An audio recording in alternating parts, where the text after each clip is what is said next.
Vamos então falar de saúde pública. Primeiramente, vamos conceituar saúde pública. O que vem a ser saúde pública? Quando a gente fala de público, a gente fala do que é de todo mundo, né? Do que é do coletivo.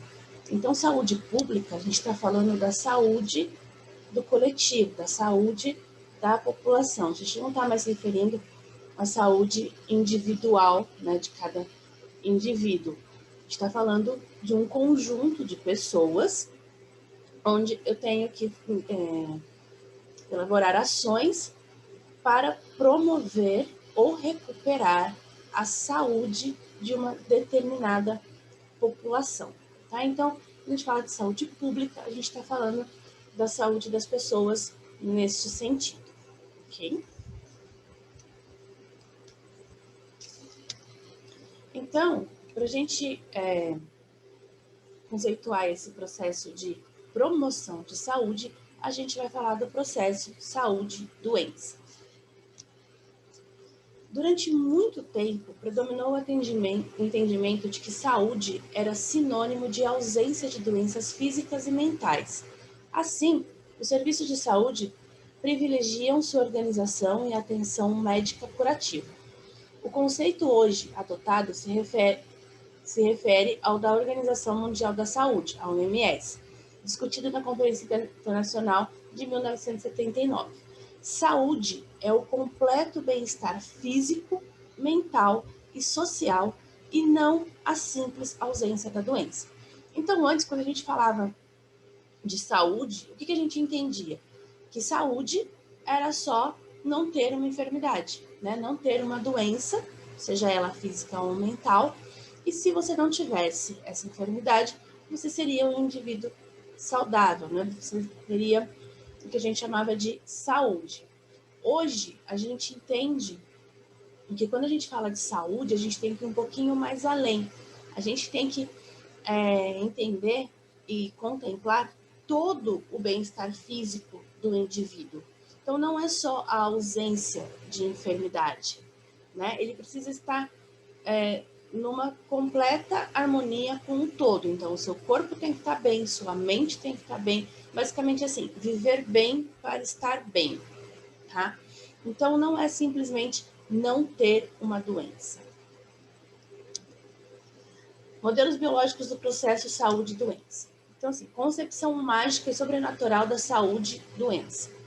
A doença como resultado da obra de demônios e espíritos malignos. Os agentes de saúde, neste caso, são os feiticeiros e sacerdotes. Então, tem as benzedeiras, tem os pastores. Então, aqui a gente está falando de uma coisa meio que sobrenatural, que vai além da medicina, né? Além da cura médica. Seria a cura espiritual do indivíduo. Então, aqui eles buscam, né, a cura através desses meios mágicos, sobrenaturais, porque eles entendem que a doença aqui ela é resultado de uma obra demoníaca, né, de espíritos malignos, e por assim dizer. Então, entram aqui os curandeiros, né, os antigos feiticeiros, enfim. Tá? Então, aqui é uma concepção mágica e sobrenatural da doença, né, da saúde e doença. Tem a concepção empírica da saúde e da doença, né, são os maus ares, gases, por assim dizer, provenientes da natureza. Então, ela seria causada pelo desequilíbrio, né, o homem provocando a doença. Então, assim, algumas ações do homem resultam em ares ruins, os quais nós, né, acabamos utilizando no nosso corpo aí para manter a sobrevivência do indivíduo. Então, a gente respira aquele ar ruim e isso acaba que levando a um estado de doença. Aí tem também a teoria do contágio, né? São partículas invisíveis ao ar e elas penetram no corpo do indivíduo, deixando esse indivíduo doente, né? Tem a concepção científica. A microbiologia descobre os agentes causadores das doenças e intensificam-se nessa época os estudos para o descobrimento dos antibióticos e antissépticos, né? Então, aqui já é uma coisa mais estudada, mais fundamentada, né? Então, a microbiologia, a ciência, ela começa a estudar alguns micro-organismos que são capazes de interferir, né, no organismo humano, causando ali uma doença, e aí eles começam a intensificar os estudos para para o desenvolvimento dos antibióticos. Então, se um micro-organismo é capaz de causar uma doença, deve haver alguma maneira de se tratar esse mal causado por esses micro-organismos. E aí entram, então, os antibióticos e os antissépticos.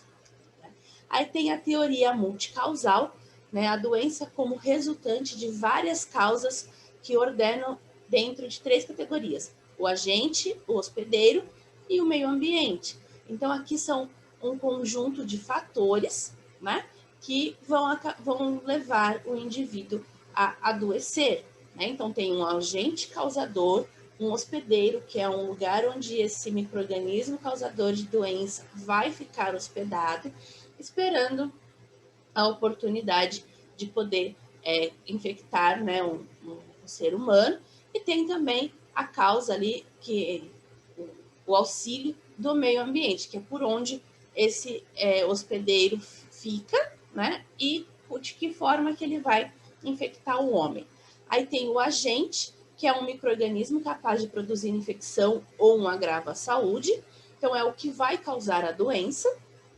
Tem o hospedeiro, que é todo e qualquer ser vivo que abrigue um agente em seu organismo. Então, assim, ele não é o causador da doença, mas ele carrega nele o causador da doença, tá? E tem o meio ambiente, que é o meio pelo qual o micro-organismo é transmitido ao hospedeiro. Pode ser sangue, sêmen, ar, água, solo, enfim, né? Onde que esse agente vai ficar alojado. A exemplo, agente, vírus de hepatite B, fatores do meio, contato, né, com sangue ou secreções corpóreas, no caso aqui, sêmen. Hospedeiro, pessoas não vacinadas. Tá? Então, o que vai causar a hepatite é o agente, que é o vírus da hepatite B. Tá? Qual é o meio de contágio? Como é que ele vai passar de uma pessoa para outra? Através de fluidos corpóreos, sangue, sêmen. E o hospedeiro, quem que carrega esse vírus, né, que é capaz de infectar as pessoas? São as pessoas não vacinadas, ok? Então, modelo de determinação social do processo saúde-doença. Interação do homem com os ambientes físicos e sociais. Relacionamento com outros homens, condição de trabalho. Então, aqui, ó, é a interação das pessoas, né, com os ambientes físicos e também a interação social. Então, aqui inclui toda a parte de socialização do ser humano. Todos os agentes infecciosos possuem propriedades que ajudam a determinar a ocorrência da doença, identificando-se para cada um destes micro-organismos mecanismos que permitem deter a sua disseminação.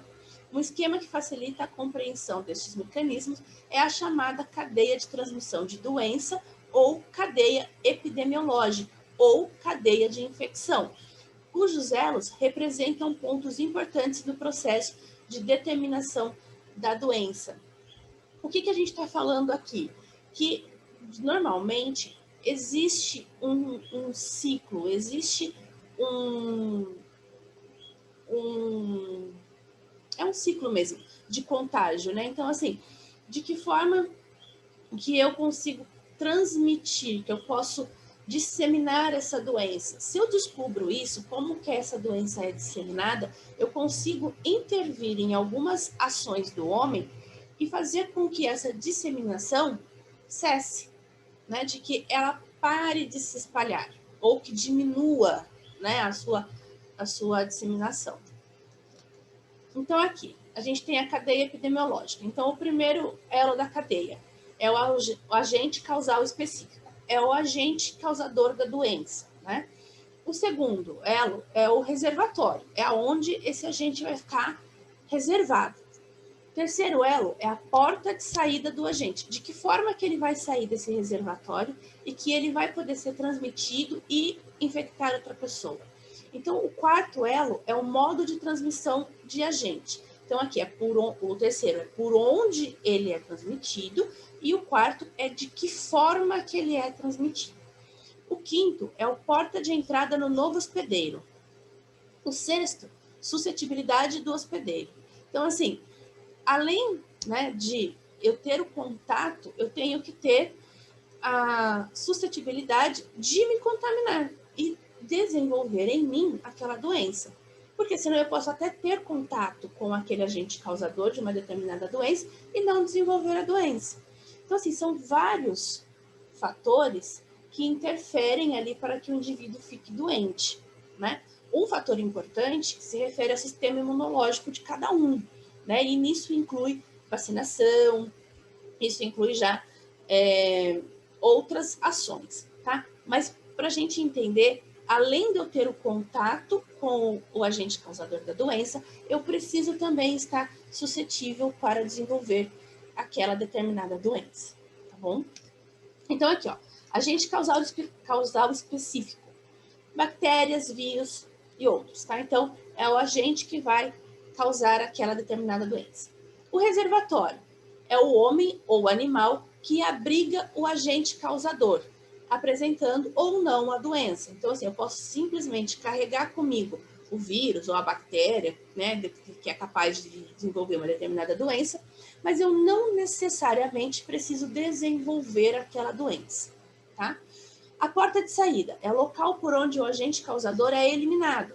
Boca, nariz, aparelho digestivo, enfim, por onde que esse micro-organismo vai poder sair do meu organismo para infectar uma outra pessoa. O modo de transmissão é a maneira como o agente causador passa do doente para o sadio, que vai ser um novo hospedeiro, que depois pode infectar uma outra pessoa e assim por diante. Depois, a porta de entrada para o novo hospedeiro, local por onde o agente causador entra no organismo, tá? E a suscetibilidade, capacidade de um novo hospedeiro enfrentar o agente causador, o que resulta ou não na ocorrência da doença. Ok? Então, a gente volta aqui a falar que eu preciso de vários fatores, né? Que vários fatores colaborem para que eu realmente desenvolva uma determinada doença. O fator principal, volto a dizer, que é o sistema imunológico. E é por isso que a gente insiste em dizer que o indivíduo ele precisa estar em completo bem-estar físico e mental para poder se prevenir de algumas doenças. Porque se o meu emocional não está bem, ele pode afetar o meu sistema imunológico. E isso vai me deixar mais suscetível a desenvolver alguma doença.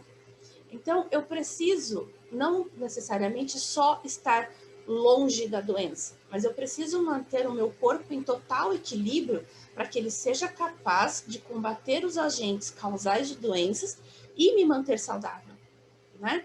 Então, embora precise ali de vários fatores, são fatores muito simples de serem danificados, né? De serem cometidos pela doença. E aí fazer com que o indivíduo desenvolva aquela doença. Então, preciso, sim, né, tomar todo cuidado para não me contaminar. Para quê? Para diminuir a possibilidade de, entrando em contato com determinado agente causador de doença, eu venha a desenvolver aquela doença, tá? Então, não adianta simplesmente eu confiar no meu sistema imunológico. Ah, não, mas se eu tiver contato com determinado agente causador de doença, eu não vou ficar doente porque o meu sistema imunológico é muito bom, né? Cada vez que eu me exponho ao vírus, ou à bactéria, ou agente causador de uma determinada doença, eu estou, sim, aumentando as chances de ficar doente, né? Quanto menos eu me protejo, mais fácil é de eu ficar doente de fato, tá bom?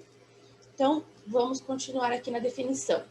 Saúde pública é o campo de conhecimento e atividades que têm por objetivo a promoção, proteção e recuperação da comunidade, da saúde da comunidade, perdão. Identificar e elevar os níveis de saúde da comunidade através de medidas de alcance coletivo, da motivação e participação ativa da população e da organização de seus recursos, assim como algumas práticas para conservar a saúde, impedindo a instalação da doença. Então, assim, o que aqui está nos falando?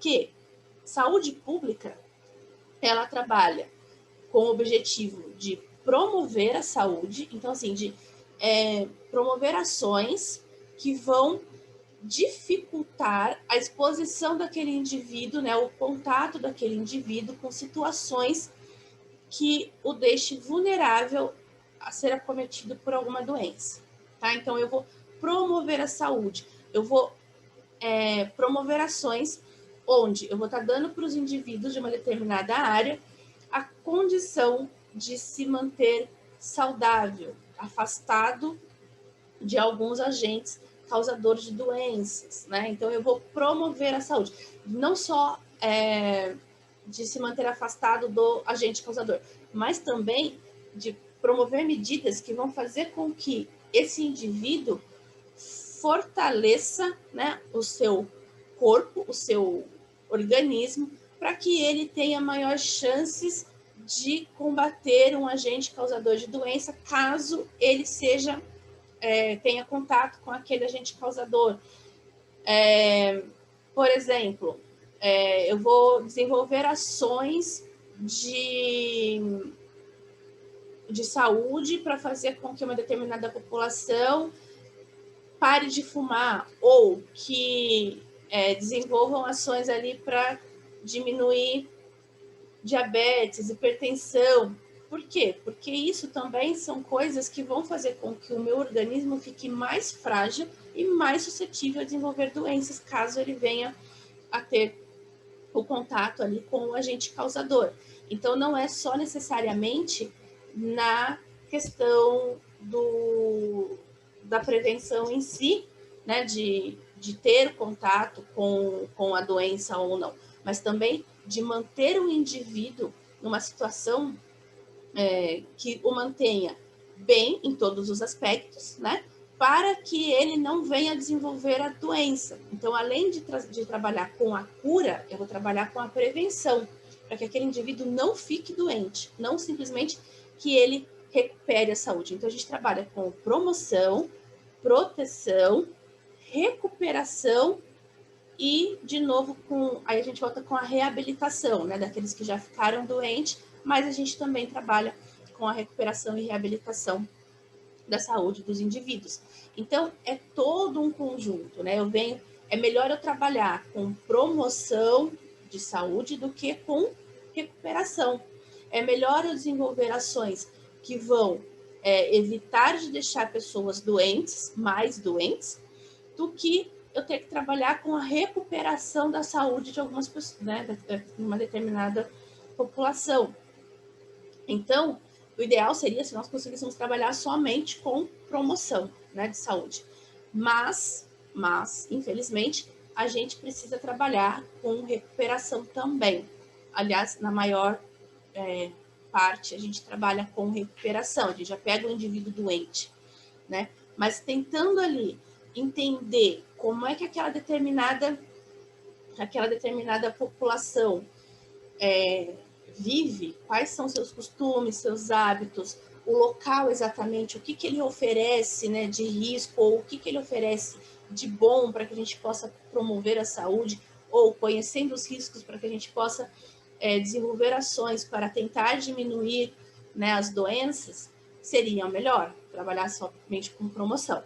Mas a gente sabe que não dá, então a gente também precisa trabalhar com a recuperação. Então, a saúde pública ela vai trabalhar todos esses campos: promoção, proteção e recuperação da saúde, tá? Então, cada região, cada área, ela tem as suas ações específicas, né? Não adianta, por exemplo, eu querer falar de prevenção de uma determinada doença que naquela região não é muito comum. Como, por exemplo, aqui na região onde a gente mora, aqui em Campinas, são pouquíssimos os locais onde tem uma maior chance de disseminação da febre amarela, né, de contaminação pelo vírus da febre amarela. Mas tem algumas áreas que é muito mais comum. Então, lá eu tenho ações, nessas áreas onde são mais comuns, eu tenho ações constantes de prevenção, né, da febre amarela. Já aqui onde a gente mora, aqui em Campinas, não tem, né? Então, as ações são diferenciadas. Aqui, ao invés de eu ficar focando nas ações preventivas, né, para a febre amarela, eu posso focar o quê? Nas prevenções da dengue, por exemplo, que é mais comum, né? Então, eu preciso entender qual é a característica de cada região para poder entender também quais são as ações que eu vou ter que desenvolver em cada local, né?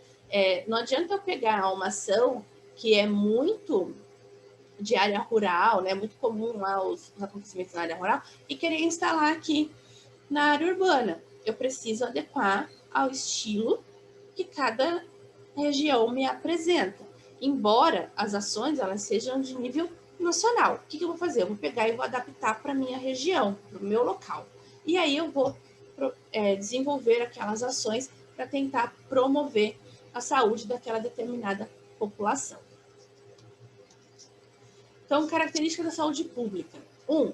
Atuação intersetorial e multidisciplinar. Sua atuação não se reduz ao denominado setor da saúde. Por quê? Porque a gente não trabalha só com a doença, né? A gente trabalha com todo o ambiente, né? Com o indivíduo como um todo, incluindo o ambiente e suas relações sociais.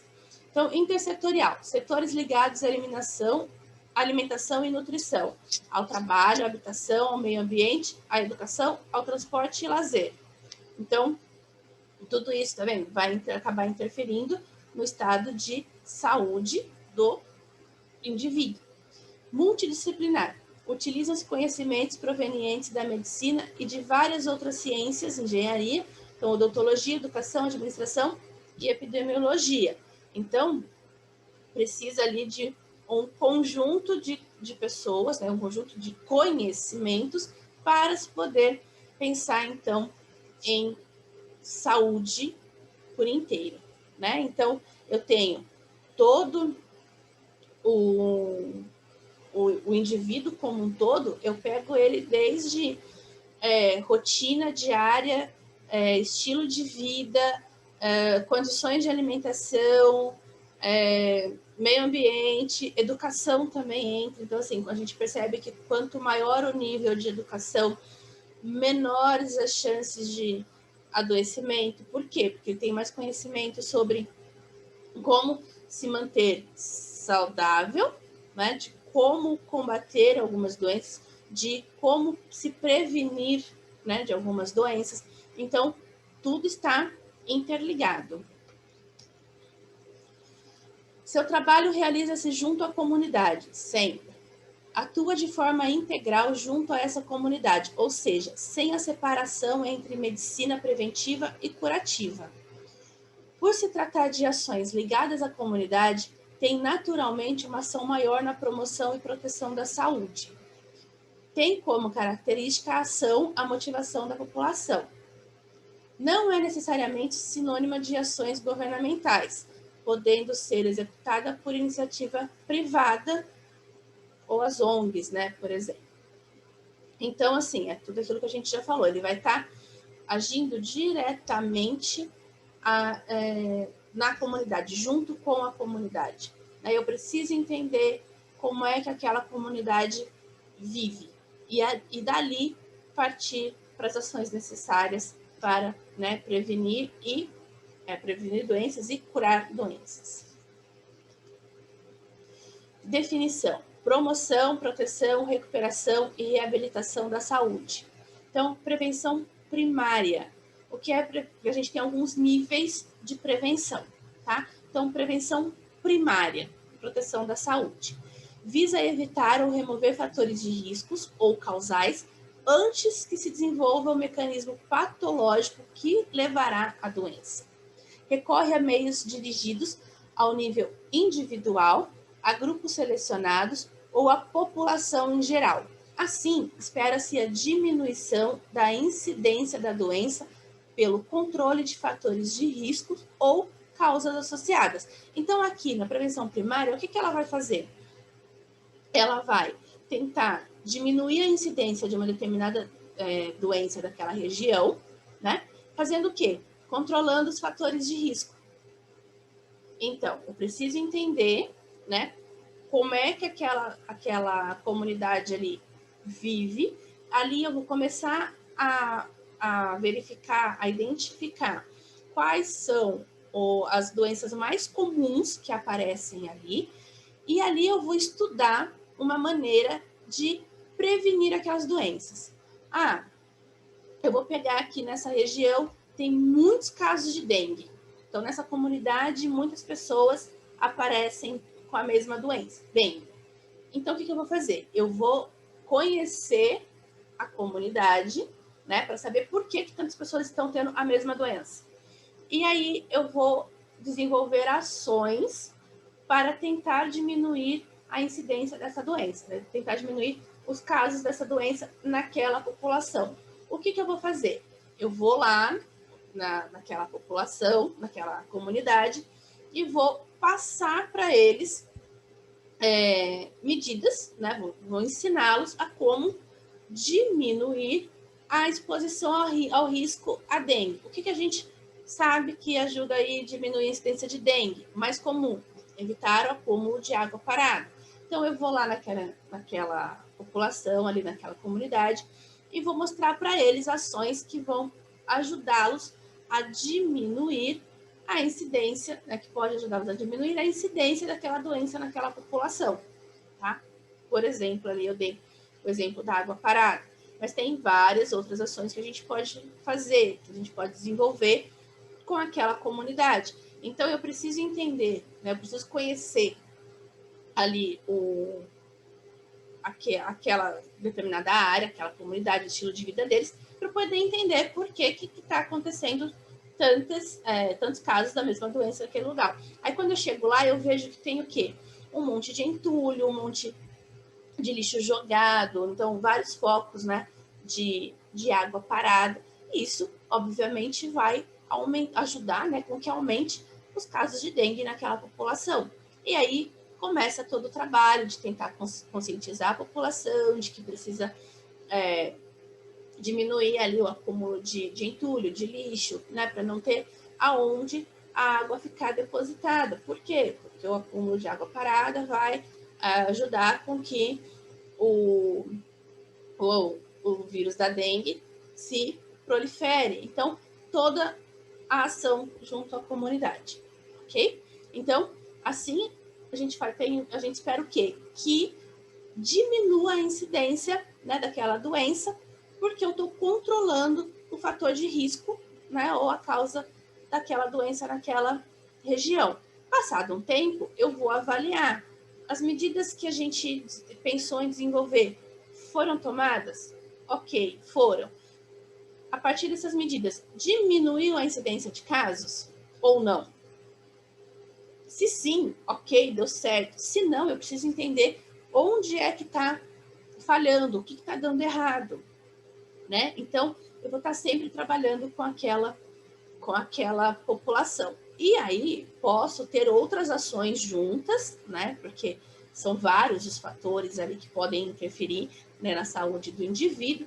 Então, pode ter várias ações acontecendo ao mesmo tempo, pode ter a mesma ação acontecendo em locais diferentes da cidade, eu posso ter ações diferentes em locais diferentes da cidade. Então, eu vou estudar a necessidade de cada setor, de cada região, e desenvolver as ações ali necessárias. Então, a prevenção primária, ela trabalha com a promoção da saúde. Então, como exemplos desse tipo de prevenção, nós temos a imunização, né, que é a vacinação contra algumas doenças infecto-contagiosas. Então, a imunização ela entra como meio de prevenção primária. o uso de preservativos para a prevenção de doenças sexualmente transmissíveis, né? Então, estou prevenindo a contaminação por doenças sexualmente transmissíveis e uso de seringas descartáveis pelos toxicodependentes para prevenir a infecção como o HIV e hepatites, né? Então, a gente sabe que se eles fizerem uso de seringas descartáveis, diminui a chance deles contraírem outras doenças, além do problema, né, do vício, da dependência química, acarretaria em essas pessoas, esses dependentes químicos, serem acometidos por outras doenças, ok?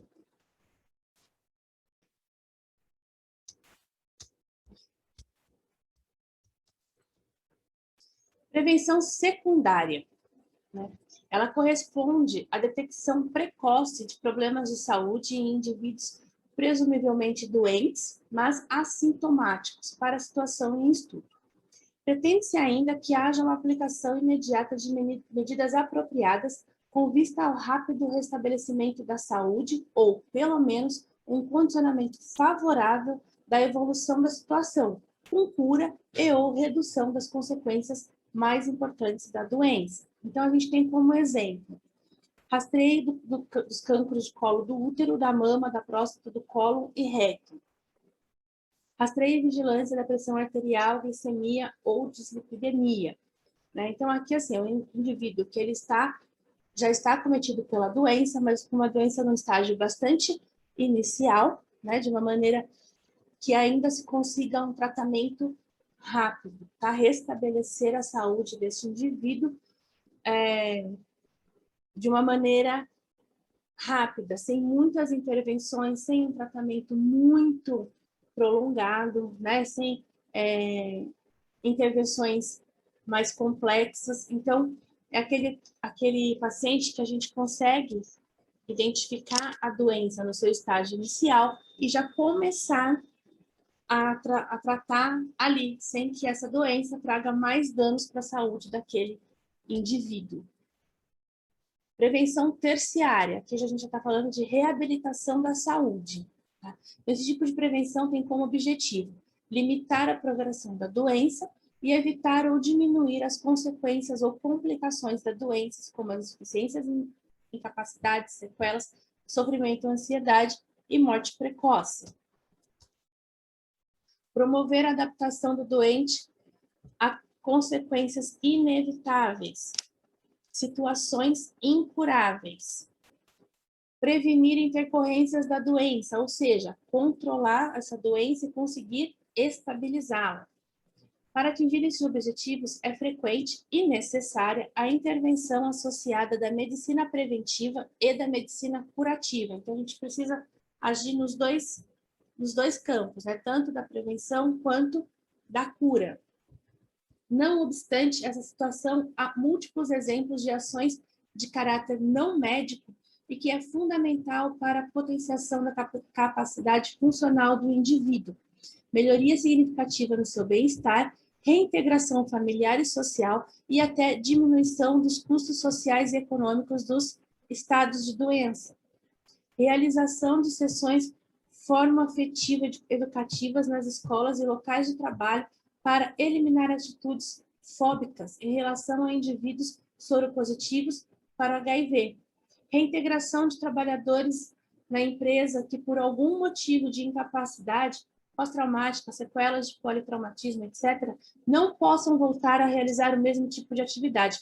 Então, aqui a gente está falando de reinserir o indivíduo que ficou com alguma sequela, né, de uma doença ao convívio social. Então, tem todo um trabalho com o indivíduo, com o doente, e também com a sociedade, com o local de trabalho, com a família, né? Por exemplo, no caso de um indivíduo que ele se torna soropositivo, que ele é contaminado pelo vírus do HIV, ele tem um problema de convívio social muito grande. Algumas famílias não conseguem entender o que realmente é arriscado, o que realmente é prejudicial, né? De que forma efetivamente esse vírus ele é passado para uma outra pessoa. Então, a gente precisa fazer um trabalho de conscientização, não só para o paciente, porque ele precisa entender que ele precisa tomar alguns cuidados, né, a partir do momento que se descobre que ele é um soro positivo. Então, precisa ter um trabalho com aquele paciente, precisa ter um trabalho com a família, com a sociedade, com o local de trabalho. Então, é todo um processo de reinserir aquele indivíduo novamente ao convívio social. E isso não só para as doenças que são transmissíveis, também tem algumas pessoas que ficam com algumas sequelas, né, de algumas doenças, e que aquilo o incapacita de fazer atividades que antes da doença ele fazia, né, ele exercia. Então, precisa ter um período ali de adaptação para aquele indivíduo, para ele poder mudar suas funções, para ele poder se acostumar com aquela nova situação, aprender a lidar com aquela nova situação, né? Então, por exemplo, uma pessoa que ela perde um membro ou fica com um membro parcialmente paralisado, ele vai ter dificuldade de exercer o seu papel novamente dentro de uma empresa, por exemplo. Talvez ele tenha que mudar a sua função. Talvez ele consiga adequar o seu modo de trabalho à sua nova condição física. Mas às vezes não, às vezes se torna incapacitante, e aí ele precisa mudar de função, mudar de cargo. E tudo isso leva um tempo para a pessoa se adaptar, para a pessoa aceitar a sua nova condição, né? E também para aquele local de trabalho poder se adaptar à nova necessidade que essa pessoa está apresentando. Então, é todo um processo, né, que às vezes leva muito tempo, que requer um pouco de esforço, de trabalho, não só do paciente, como também daqueles que estão à sua volta.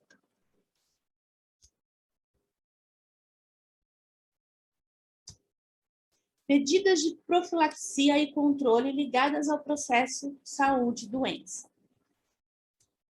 De acordo com o conceito de saúde preconizado pela OMS, as causas das doenças encontram-se na relação do homem com seu meio ambiente, podendo ser estas, portanto, bastante extensas e variáveis. Então, é um conjunto, né, de situações de coisas que vão levar, né, esse indivíduo ao seu estado de saúde ou doença.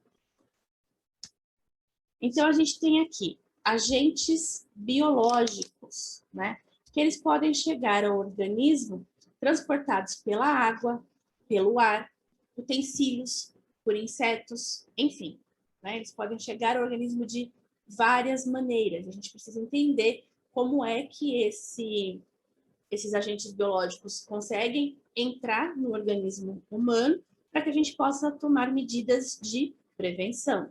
Então, agentes físicos, pode ser o calor, frio, eletricidade, radioatividade. A gente também precisa entender, né, o que esses agentes físicos podem aí trazer de danos à nossa saúde, para a gente também poder trabalhar com as medidas de prevenção. Agentes químicos podem contaminar o ar, a água e os alimentos, causando danos ao organismo. Então, a mesma coisa, a gente precisa entender quais são esses agentes químicos que podem trazer danos à saúde, e aí a gente poder desenvolver uma ação para prevenção. O ambiente, iluminação, a ventilação, ruídos, tudo isso a gente sabe que pode trazer pode acabar trazendo algum dano à saúde, e a gente precisa entender o que a gente pode fazer para melhorar a questão de iluminação, questão de ventilação, ruídos, o que a gente pode usar para que eles danifiquem menos a saúde humana. Então, assim, tem situações em que não tem como, na questão da má ventilação, por exemplo, tem um cômodo na casa que realmente não tem como eu abrir uma janela, né, fazer com que tenha uma ventilação melhor. Então, quais outras medidas que eu consigo adotar para melhorar a questão da ventilação naquele ambiente? Né? Então, assim, o que está ao meu alcance? O que eu posso fazer? Né? Então, tem uns outros aspectos que incluem alimentação, ignorância. Ignorância aqui, no caso, é falta de conhecimento, tá? O analfabetismo, também pelo mesmo motivo, porque se eu não consigo ler, entender, compreender determinadas recomendações, eu não tenho como me proteger, né? Executar as ações que vão proteger a minha saúde.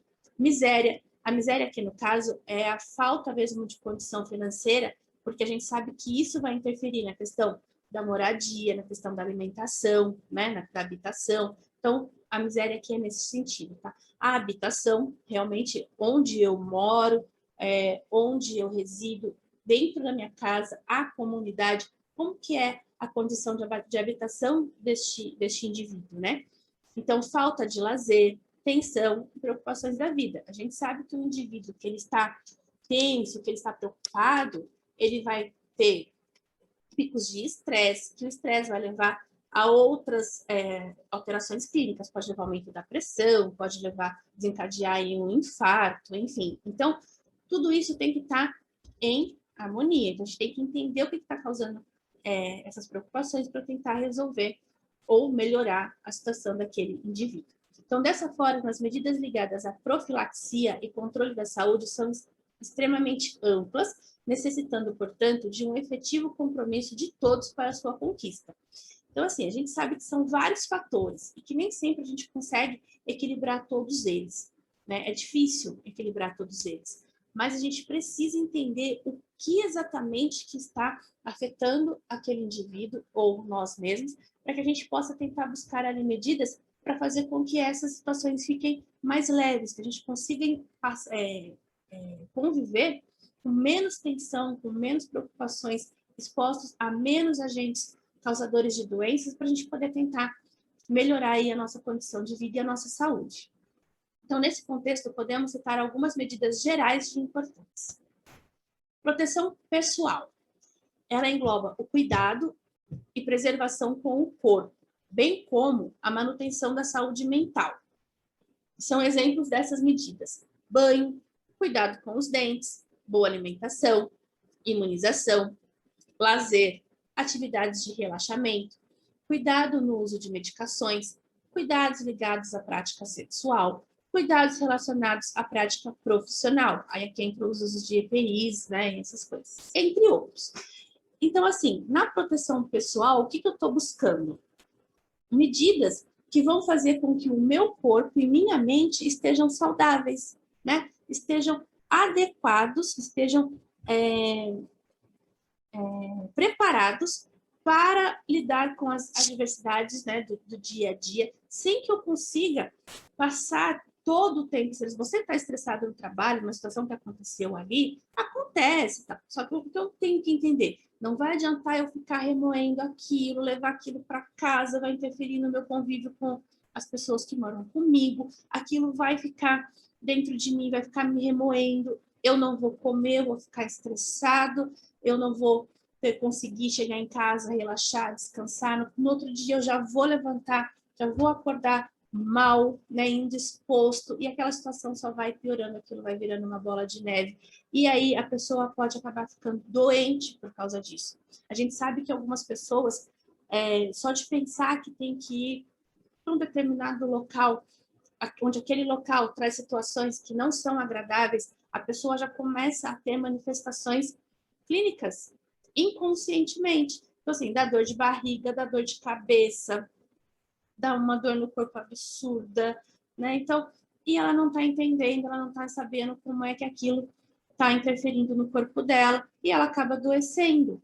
Então, a proteção pessoal aqui entra desde o cuidado mesmo com o corpo, né, de higiene pessoal e alimentação com o corpo, mas também a parte de relaxamento, lazer, descanso. Então, é importante, eu não posso ficar 24 horas do meu dia tenso, 24 horas do meu dia estressado, 24 horas do meu dia preocupado. Eu tenho que ter um momento de lazer, de relaxamento, né? E aí, se eu não consigo isso, eu vou estar fazendo uso exagerado de medicações, porque aí eu vou buscar nos remédios algo para tentar aliviar, né, essa situação. Então, eu tô com muita dor de cabeça, vou começar a tomar remédio, vou começar a tomar mais remédio, porque o remédio que eu estava tomando ontem, hoje já não está mais fazendo efeito. Por quê? Porque eu estou tomando direto, meu corpo está acostumando. E isso vai levar a outros problemas. Pode ter uma sobrecarga renal, uma sobrecarga hepática, enfim, né? Vai levando a outros problemas. Então, é muito importante que a pessoa ela consiga equilibrar, né, a sua vida, a sua rotina. Então, assim, problemas do trabalho eu resolvo no trabalho. uma vez ou outra, num caso específico, numa situação específica, tudo bem levar o trabalho para casa, né, ficar um pouco mais preocupado com aquilo. Mas isso não pode ser rotineiro, isso não pode ser constante. Ninguém consegue viver o tempo todo tenso, sobrecarregado. Isso vai interferir sim na saúde e esse indivíduo vai começar a ficar doente. Então, é muito importante essa questão da proteção pessoal. Depois, tem investimento nas áreas da saúde e meio ambiente. Então, a fixação do homem em qualquer região está intimamente vinculada à disponibilidade quantitativa e qualitativa da energia necessária à sua subsistência, no solar, ar, água e alimento. Como resultado dessa utilização, temos diversos tipos de resíduos, entre os quais predominam o esgoto e o lixo. Então, assim, a questão aonde a gente mora, né, onde uma determinada área está sendo habitada, ela diz muito sobre a saúde daquela população. Por quê? Porque se não tem um planejamento, se aquela área começa a crescer demasiadamente, sem controle, eu não vou ter como disponibilizar recursos suficientes para manter a saúde daquela população. Como, por exemplo, as áreas de invasão. A área de invasão não tem energia elétrica, não tem rede de esgoto, não tem água encanada. O que acontece?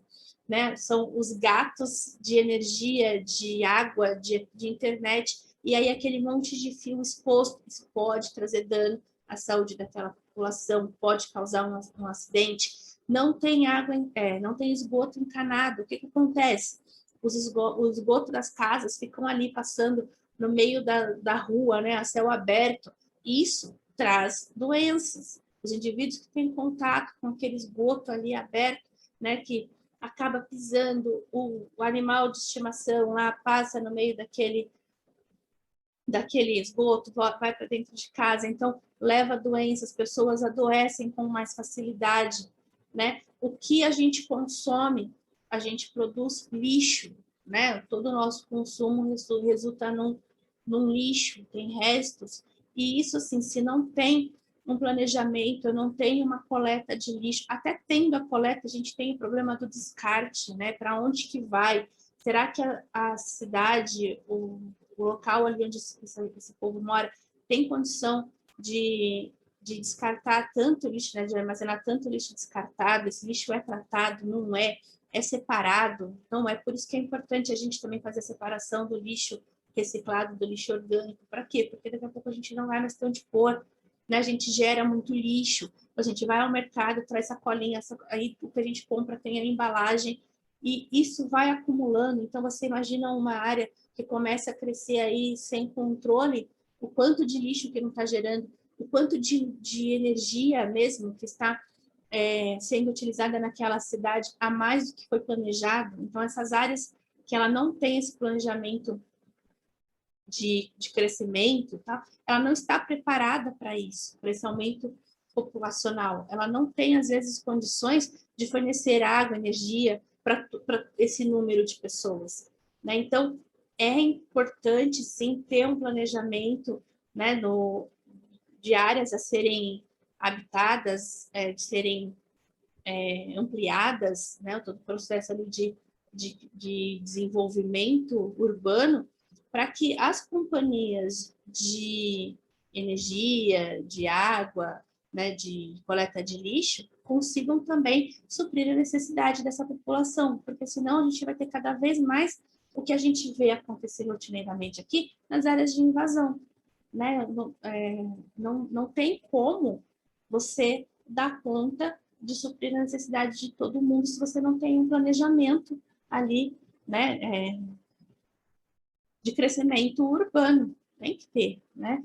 E tudo isso vai interferir diretamente na saúde das pessoas que ali habitam, né, que ali moram.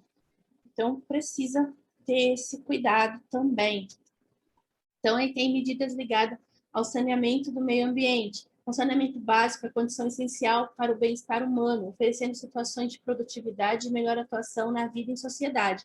Pode definir saneamento, segundo a OMS, como sendo o controle de todos os fatores do meio físico do homem, que exercem ou podem exercer efeito nocivo sobre o seu bem-estar físico, mental e social.